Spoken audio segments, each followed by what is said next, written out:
নমস্কার বন্ধুরা, মায়াপুর ভ্রমণের দ্বিতীয় পর্বে আপনাদের স্বাগতম। আগের পর্বে আপনারা দেখেছেন কিভাবে আমরা শিয়ালদা স্টেশন থেকে এসি কৃষ্ণনগর লোকাল ট্রেনে করে কৃষ্ণনগর সিটি স্টেশনে পৌঁছলাম।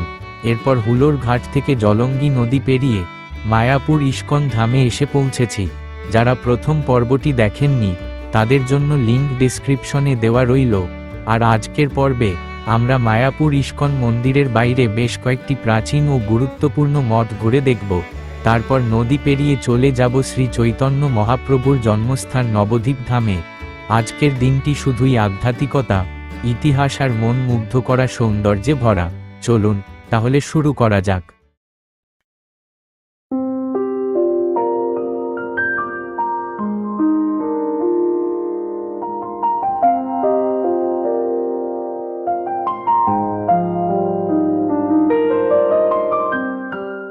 সময় এখন ভোর 6টা, শীতকালের সকাল, তাই চারপাশে এখনো হালকা কুয়াশার চাদর। আমরাও সকাল সকাল ঘুম থেকে উঠে বেরিয়ে পড়লাম, কারণ আজ আমাদের অনেকটা পথ পেরোতে হবে। সকালবেলা ইস্কন কমপ্লেক্সটি খুবই শান্ত, অনেকেই দেখছি মর্নিং ওয়াকে বেরিয়েছেন।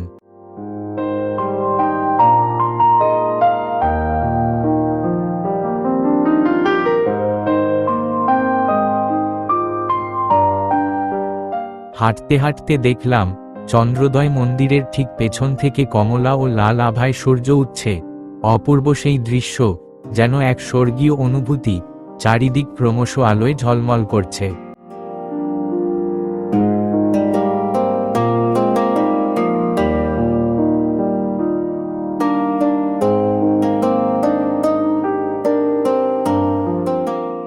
আমরা ইস্কন কমপ্লেক্সের বাইরে বেরিয়ে এলাম সকালের চা খেতে। ইস্কন কমপ্লেক্সের সামনের এই চায়ের দোকানটি বেশ জনপ্রিয়। এখানকার আদা দেওয়া গরম চায়ের স্বাদটাই আলাদা। এই চা যেন নতুন দিনের জন্য এক নতুন এনার্জি দেয়। সকালের চা খেয়ে আমরাও হাঁটতে শুরু করলাম ইস্কন কমপ্লেক্সের সামনের সোজা রাস্তা ধরে। আমাদের প্রথম গন্তব্য গোস্বামী মহারাজের মঠ।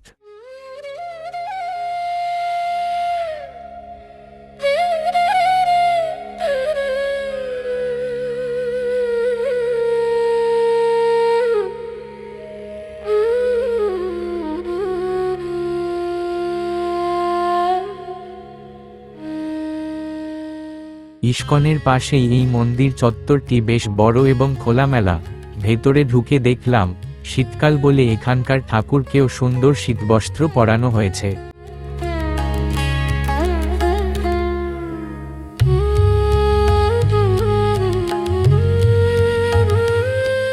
এই মন্দির চত্বরে একটি কাচের প্রদর্শনী আছে, কিন্তু ভেতরের পরিবেশের পবিত্রতা বজায় রাখতে সেখানে ছবি তোলা বারণ।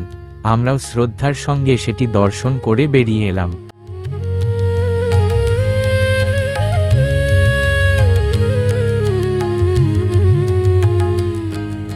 এরপর আমরা চলে এলাম শ্রী শ্রী গৌরনিত্যানন্দ মন্দিরে। ভোরবেলায় মন্দিরের শান্ত পরিবেশ মনকে মুগ্ধ করে তোলে। চারপাশে নিস্তব্ধতা, শুধু ভেসে আসছে দূর থেকে আসা ভক্তদের নাম সংকীর্তনের মৃদু সুর। মন্দিরের স্থাপত্যে রয়েছে নবদ্বীপের প্রাচীন ঐতিহ্যের ছাপ। এই পবিত্র মন্দির দর্শন করে মন জুড়িয়ে গেল।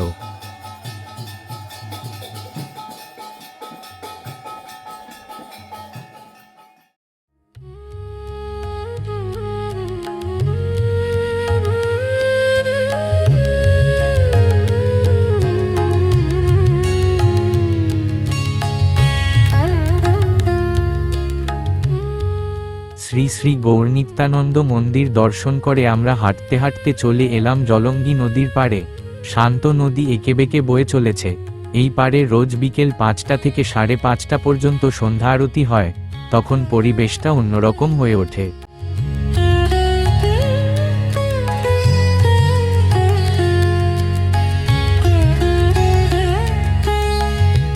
এরপর আমরা চলে এলাম মায়াপুরের অন্যতম প্রধান মঠ শ্রী চৈতন্য গৌড়ীয় মঠে।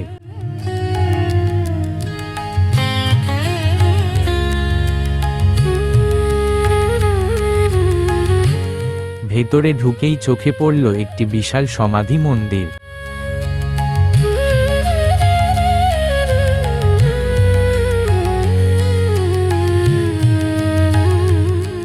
এই মঠের প্রতিষ্ঠাতা হলেন শ্রী ভক্তিবল্লভ তীর্থ গোস্বামী মহারাজ। তিনি ছিলেন শ্রী সরস্বতী গোস্বামী ঠাকুরের শিষ্য। 1953 খ্রিস্টাব্দে আনুষ্ঠানিকভাবে এই মঠের সূচনা হয়। এই মঠে প্রধানত রাধা কৃষ্ণের বিগ্রহ এবং শ্রী চৈতন্য মহাপ্রভু ও তার পার্ষদদের বিগ্রহ পূজিত হন।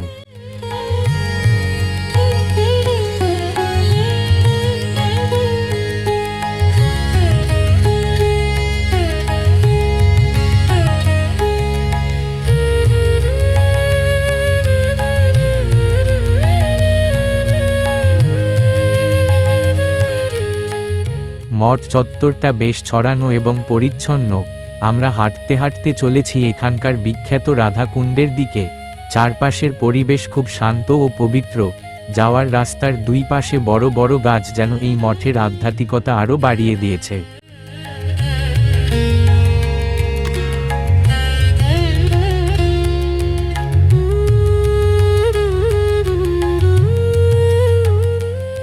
রাধাকুণ্ডে পৌঁছে মন ভরে গেল।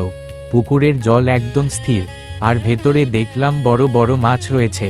এখানকার পরিবেশ সত্যিই মনকে শান্ত করে।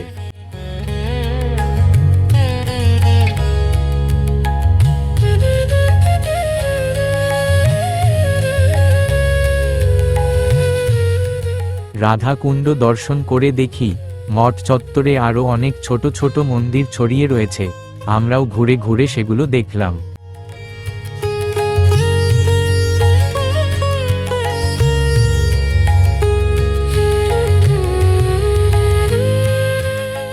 এখানে ভক্তদের থাকার ব্যবস্থাও আছে। বুকিং করার জন্য এই নম্বরে যোগাযোগ করতে পারেন। চেক ইন টাইম সকাল 8টা এবং চেক আউট টাইম সকাল 9টা।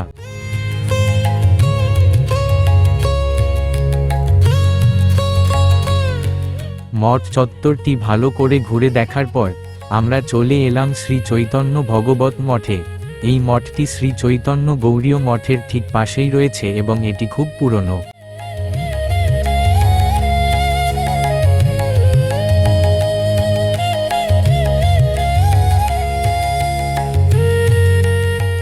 ঐতিহাসিক দিক থেকে এই মঠটি অত্যন্ত গুরুত্বপূর্ণ। এটি হল শ্রীপাদ বলদেব বিদ্যাভূষণ প্রভুর সাধনপীঠ। তিনি গৌড়ীয় বৈষ্ণব সমাজের একজন অত্যন্ত প্রভাবশালী আচার্য ছিলেন। এই মঠটি কেবল একটি মন্দির নয়, বরং এটি বৈষ্ণব সংস্কৃতির এক নীরব সাক্ষী।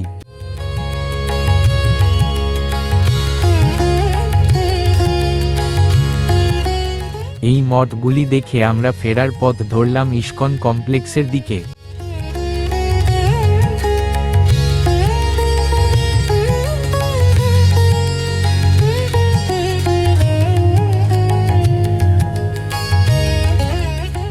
কমপ্লেক্সে ফিরে আমরা চলে এলাম গোবিন্দাস রেস্তোরাঁতে ব্রেকফাস্টের জন্য।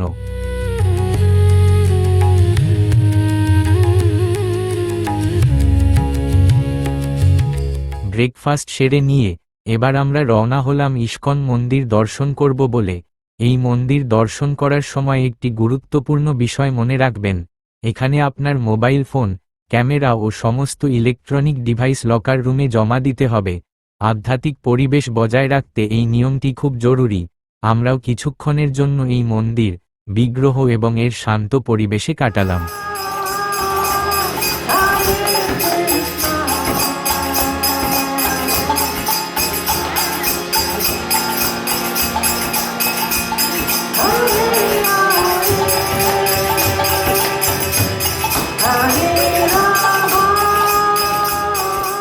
মন্দির দর্শন করে এবার আমরা রওনা হলাম নগদ্বীপ ধামের দিকে। যারা কলকাতা থেকে নগদ্বীপ আসতে চান তারা কাটোয়া লোকাল ধরতে পারেন, যা শিয়ালদা থেকে ছাড়ে সকাল 8টা 6 এবং নগদ্বীপ পৌঁছয় সকাল 10টা 40। এছাড়াও কৃষ্ণনগর লোকালে করে কৃষ্ণনগর সিটি স্টেশনে নেমে ফেরি ঘাটে পৌঁছে নদী পার হয়েও নগদ্বীপ আসতে পারেন।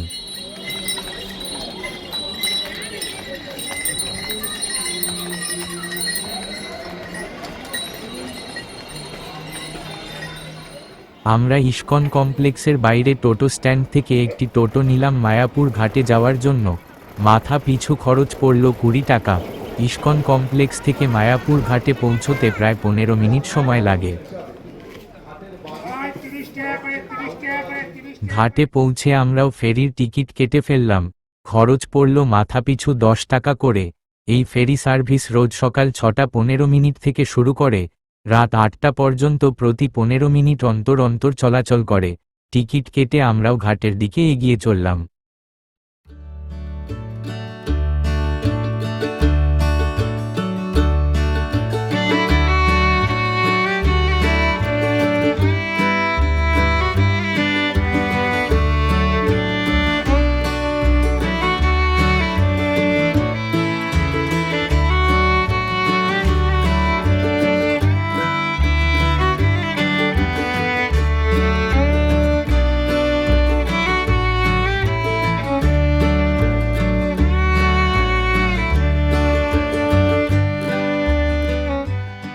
জলঙ্গি নদীর শোভা উপভোগ করতে করতে দেখলাম আমাদের ফেরি এসে গেল, আর আমরাও চড়ে পড়লাম ফেরিতে।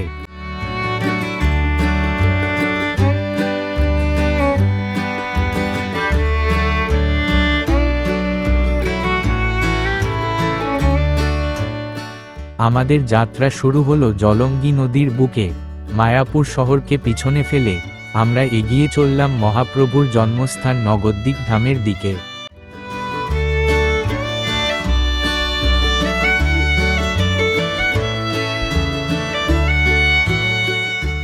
নদীতে চলতে চলতে আমরা পৌঁছলাম জলঙ্গি নদী ও ভাগীরথী নদীর সঙ্গমস্থলে।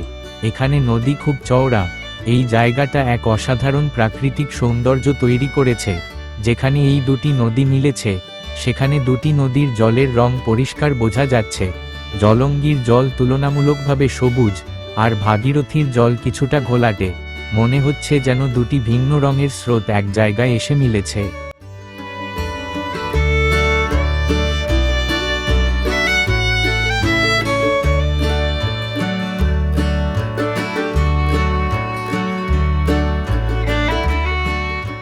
অবশেষে প্রায় 20 মিনিটের যাত্রার পর আমরা নগদ্বীপ ফেরি ঘাটে পৌঁছে গেলাম।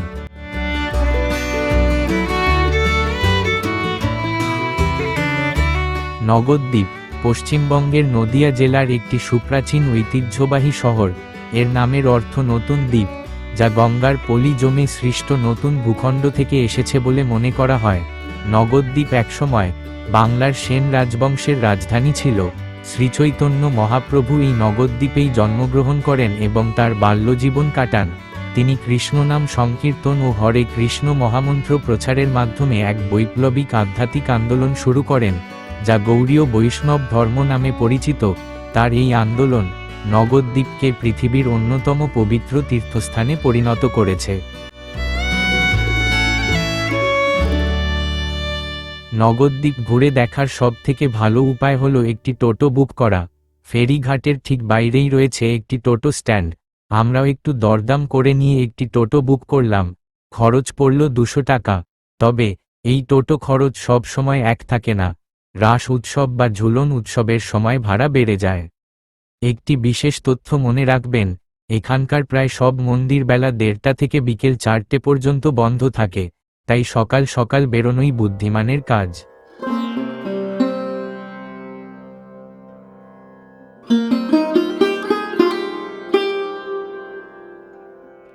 আমাদের প্রথম গন্তব্য শ্রী রাধারানী মন্দির। এই মন্দিরকে ঘিরে একটি জনপ্রিয় লোককথা প্রচলিত আছে। কথিত আছে, একবার শ্রীরাধা শ্রীকৃষ্ণের ওপর রাগ করে তাকে এড়িয়ে চলার জন্য জঙ্গলে চলে গিয়েছিলেন।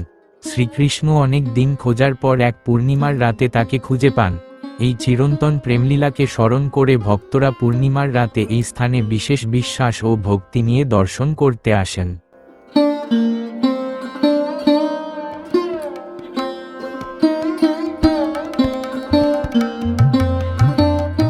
এই মন্দিরটির অন্যতম আকর্ষণ হল এর একটি ভূগর্ভস্থ অংশ, যা গুপ্ত বৃন্দাবন নামে পরিচিত। এই গুপ্ত বৃন্দাবন দর্শন করতে আপনাকে জন প্রতি 10 টাকা প্রণামী দিতে হবে। আমরাও প্রণামী দিয়ে ভেতরে ঢুকে পড়লাম।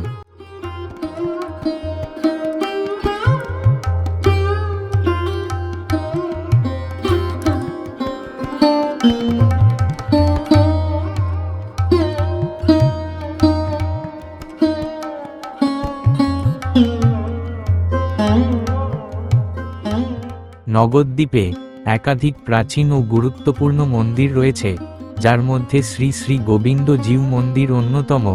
এই শতাব্দী প্রাচীন মন্দিরটির প্রতিষ্ঠাতা হলেন সিদ্ধ ভুবনেশ্বর সাধু বাবা।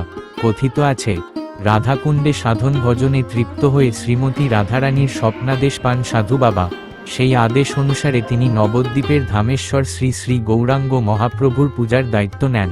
পরে মহাপ্রভুর স্বপ্নাদেশেই তিনি এই গোবিন্দ মন্দির প্রতিষ্ঠা করেন।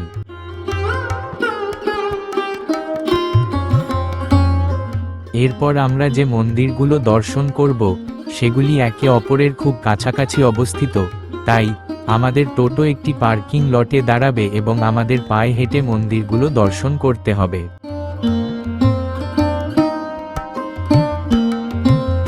আমাদের প্রথম গন্তব্য শ্রী শ্রী বিষ্ণুপ্রিয়া মন্দির।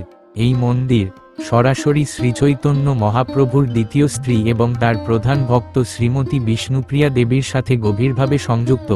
বর্তমানে এই স্থানে একটি মন্দির প্রতিষ্ঠা করা হয়েছে, যেখানে গৌরাঙ্গ মহাপ্রভু ও বিষ্ণুপ্রিয়া দেবীর যুগল বিগ্রহ স্থাপিত রয়েছে। এই স্থানটি ভক্তদের কাছে বিষ্ণুপ্রিয়া দেবীর প্রতি শ্রদ্ধা জানানোর একটি পবিত্র স্থান। এবার আমাদের গন্তব্য সোনার গৌরাঙ্গ মন্দির।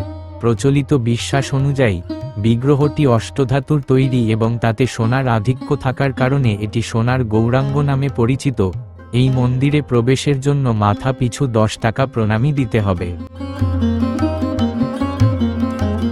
এবার এলাম শ্রী শ্রী গৌরগঙ্গাধর মন্দিরে। এই মন্দিরটি নবদ্বীপের প্রাচীনতম বৈষ্ণব মন্দিরগুলির মধ্যে অন্যতম।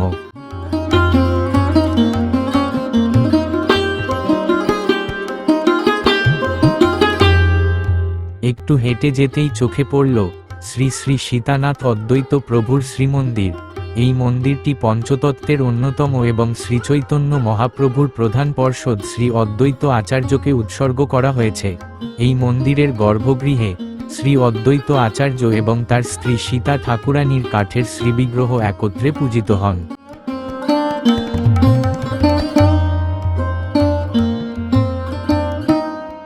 আমরা পৌঁছে গেলাম শ্রী শ্রী নিত্যানন্দ মহাপ্রভু জগাই মাধাই উদ্ধার মন্দির। এই মন্দিরটিও খুব প্রাচীন।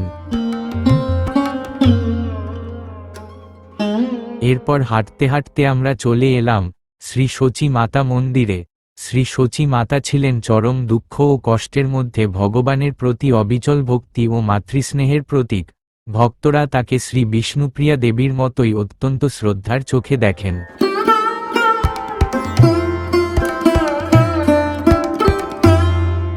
এবার আমরা চলে এলাম ধামেশ্বর শ্রী শ্রী গৌরাঙ্গ মহাপ্রভু শ্রীমন্দিরে।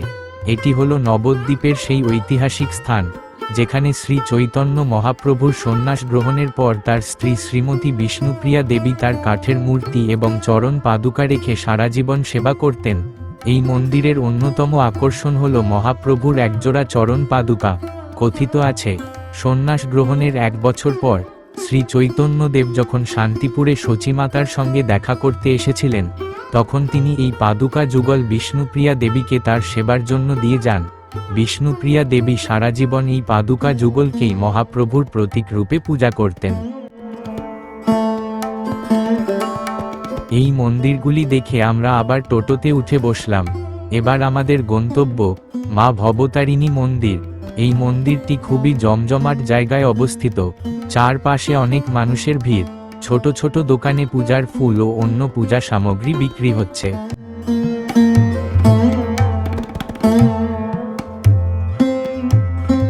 এই মন্দিরটিও খুব প্রাচীন। এখানকার পরিবেশ খুবই প্রাণবন্ত। ভক্তদের আনাগোনা সব সময়ই লেগে থাকে। ফুলের সুগন্ধ আর ধূপ ধুনোর মিষ্টি গন্ধে পরিবেশটা এক অন্যরকম পবিত্রতা এনে দিয়েছে।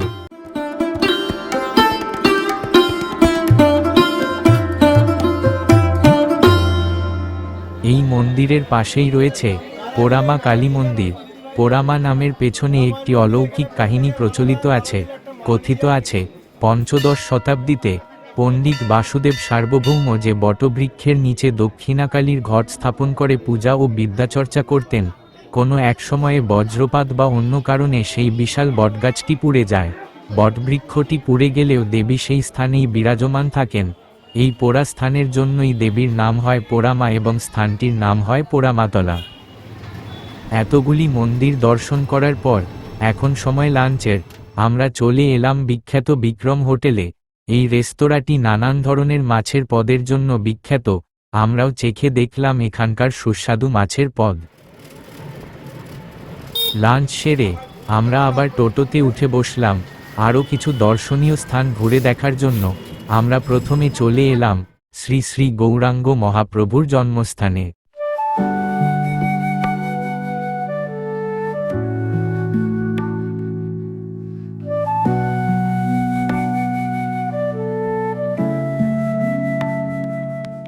নবদ্বীপ ধামের এই স্থানটি গৌড়ীয় বৈষ্ণবদের কাছে সবচেয়ে পবিত্র তীর্থস্থান, কারণ এখানেই শ্রী চৈতন্য মহাপ্রভু আবির্ভূত হয়েছিলেন। এই স্থানটি বর্তমানে শ্রী চৈতন্য মহাপ্রভুর জন্মস্থান মন্দির নামে পরিচিত।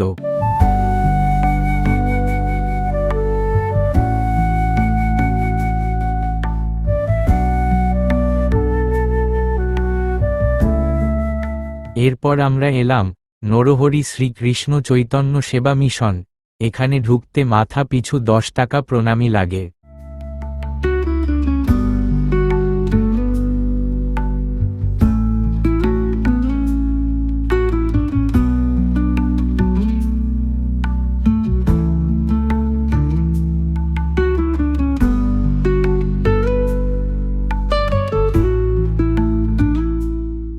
ভেতরে ঢুকেই দেখি বিশাল এলাকা জুড়ে শ্রীকৃষ্ণ ও শ্রী চৈতন্য মহাপ্রভুর জীবনের বিভিন্ন ঘটনা পুতুলের মাধ্যমে তুলে ধরা হয়েছে।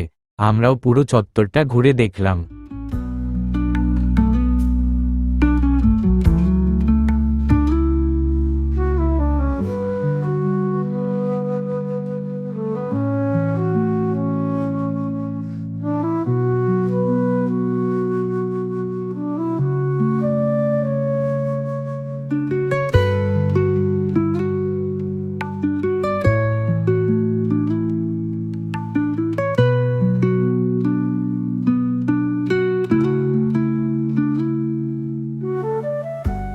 এরপর দেখি এইখানে একটি মিউজিয়ামও আছে, যেখানে শ্রীকৃষ্ণ ও শ্রী চৈতন্য মহাপ্রভুর জীবনের কথা তুলে ধরা হয়েছে।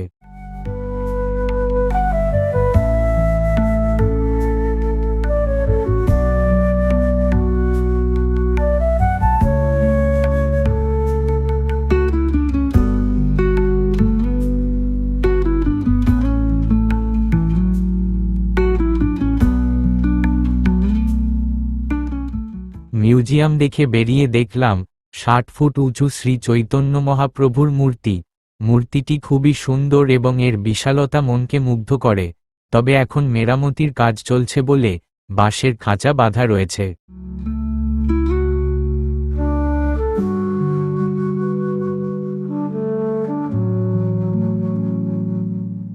আমাদের পরবর্তী গন্তব্য শ্রী জগন্নাথদাস বাবাজির সমাধিস্থল।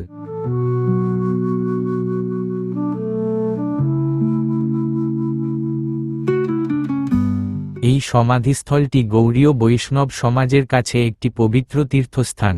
শ্রী জগন্নাথদাস বাবাজি মহারাজ প্রায় 70 বছরেরও বেশি সময় ধরে নবদ্বীপ ধামে ভজন সাধনা করেন। ভেতরে ঢুকে দেখি নদীর পাড়ে একটি বকুল গাছ রয়েছে। শোনা যায় এই গাছের নিচে বসে শ্রী জগন্নাথদাস বাবাজি মহারাজ বিকেলবেলা নাম জপ করতেন। নদীর পাড় এবং এই পবিত্র পরিবেশ ভজন সাধনার জন্য আদর্শ। এখানকার নীরবতা মনকে শান্তি এনে দেয়।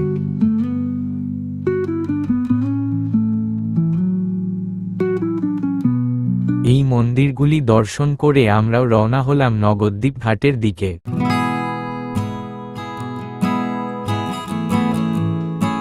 নবদ্বীপে আরও একটি জিনিস বিখ্যাত, তা হল মিষ্টি। নবদ্বীপ ঘাটের কাছে অনেক মিষ্টির দোকান আছে। আমরাও ঢুকে পড়লাম বিখ্যাত মিষ্টান্ন ভবনে। এই দোকানটি লাল দইয়ের জন্য বিখ্যাত। বিভিন্ন ধরনের মিষ্টির সুগন্ধে চারিদিক মোমো করছে। এখানকার লাল দইয়ের খ্যাতি শুধু নবদ্বীপ নয়, সারা বাংলায় ছড়িয়ে আছে। মাটির ভাঁড়ে ভরা ঘন লাল দই, তার স্বাদ যেন জিভে লেগে থাকে। সত্যি এই দইয়ের স্বাদ ভোলার নয়। এরপর আমরা নবদ্বীপ ঘাটে ফেরির টিকিট কাটলাম মায়াপুর যাবার জন্য কাউন্টার থেকে। এই ঘাট থেকে ফেরি ছাড়াও নৌকা পরিষেবা চলে, যা সকাল 5:30 থেকে রাত 11টা পর্যন্ত চালু থাকে। টিকিট মূল্য মাথা পিছু 5 টাকা। টিকিট নিয়ে আমরা চলে এলাম ফেরি ঘাটে। ফেরি সঠিক সময়ে এসে গেল, আর আমরাও চড়ে পড়লাম।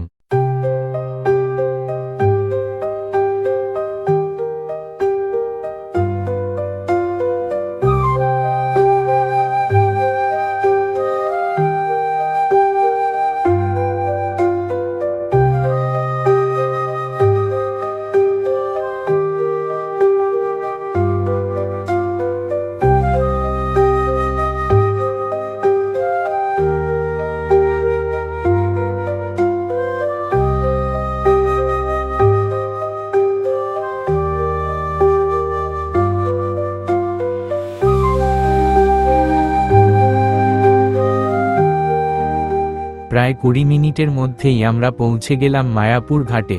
ঘাটের বাইরেই রয়েছে একটি বাস স্ট্যান্ড। আমরাও বসে পড়লাম ইস্কন কমপ্লেক্সে যাবার জন্য। খরচ পড়ল মাথা পিছু 10 টাকা। কৃষ্ণ কৃষ্ণ হরে হরে হরে রাম।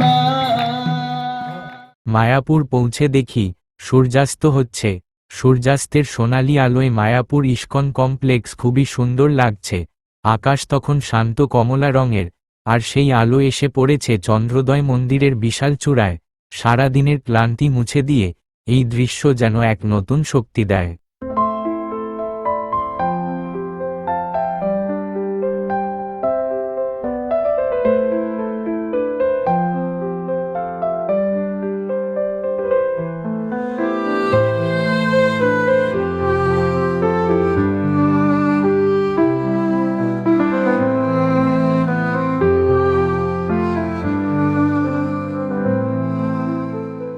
ইস্কন কমপ্লেক্স ঘুরে দেখতে দেখতে আমরা চলে এলাম আমাদের হোটেল প্রভুপাদ ভিলেজে একটু বিশ্রামের জন্য।